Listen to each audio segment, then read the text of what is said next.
Nothing can be more frustrating when you sit down to watch one of your favorite programs on Paramount Network and you run into issues streaming it. Well, in today's tech video, I'm going to show you how to fix Paramount Network if it isn't working on your Sharp Smart TV.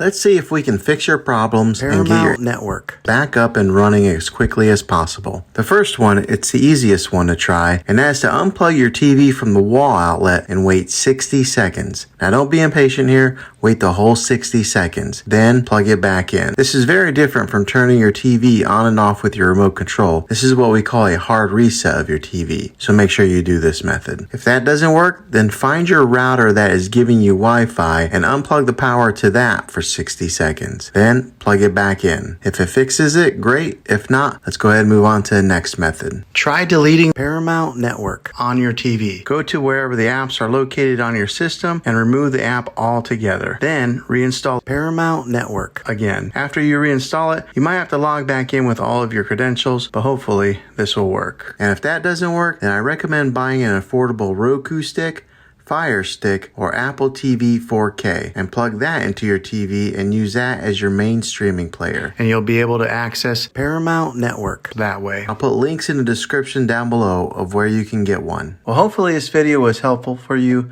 If it was, go ahead and click a thumbs up on it.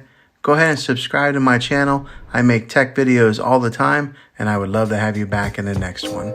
Take care.